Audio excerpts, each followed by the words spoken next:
हो बाबा, उगाच डोकं खाऊ नका. आणि इथे डोक्याची मंडई झाली. थोडस छातीत तुकलं तर मरत नाही माणूस.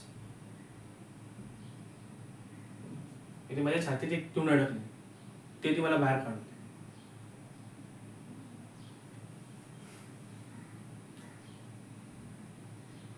तुमच्या रोजच्या कटकटीमुळे ना या फिल्म इंडस्ट्रीला माझ्यासारखा संगीतकार मिळाला नाही.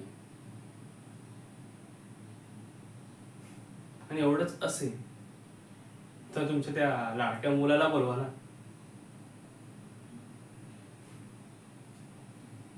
तो काम करत असेल.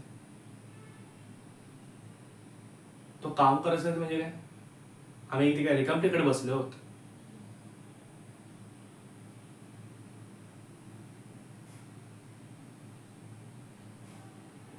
तुम्हाला पहिलेच सांगितलं, मला नोकरी करायची नाही. हो, म्हणूनच शिक्षण घेतलं की नोकरीच करावी लागते, म्हणून शिक्षणच घेतलं नाही. का म्हणजे कारण की मला माझं संगीत घेऊन जग हिंडायचंय. मला तुमच्यासारखं चार चौकामध्ये राहायचं नाहीये. माझी स्वप्न मोठी आहेत.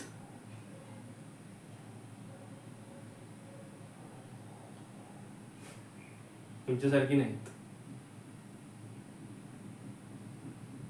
मला काहीतरी सिद्ध करून दाखवायचंय.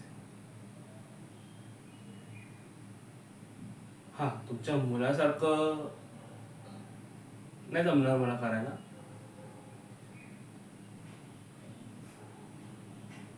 जबाबदारी तुमच्यासारखी नोकरी केली 9 ते 6 काय जी आहे तुमची, आणि काय तो थोडासा काय तो पगार घेतला म्हणजे जबाबदारी असते का? हो, आम्ही पण घेतो जबाबदारी, आमच्यावर पण जबाबदारी असते.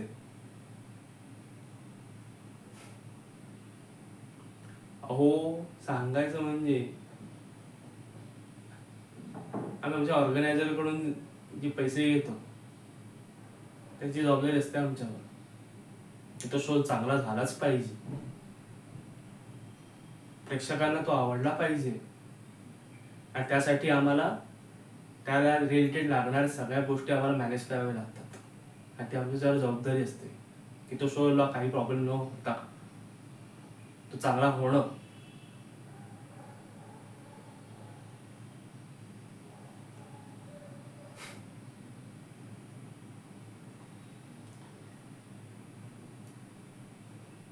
मला नाही काढायचं ते.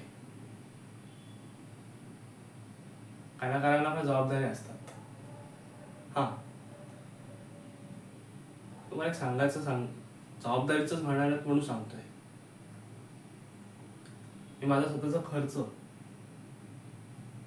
हा माझ्या येणाऱ्या शो मधून जी गिटार वाजवतो त्यातून येणाऱ्या पैशातून मी करतो.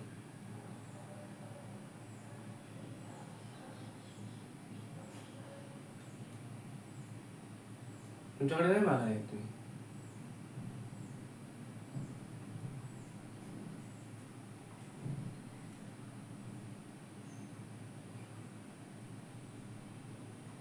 तुम्हाला नाही कळायचं, आमच्या कलाकाराचं नाही कळायचं तुम्हाला. त्यासाठी कला आणि कलाकार हे दोन्ही आपल्या शरीरात असावे लागतात, अंगात. त्याची आवड लागते. तुमच्यासारखे नाही हे ती छंद म्हणून बघणार आहे, ते आमचं आयुष्य. चला, मला माझं काम आहे, उद्या शो आहे माझा. जबाबदारी घेतली, त्याची सगळी अरेंजमेंट करायची. येतो तुमचं चालू नाही.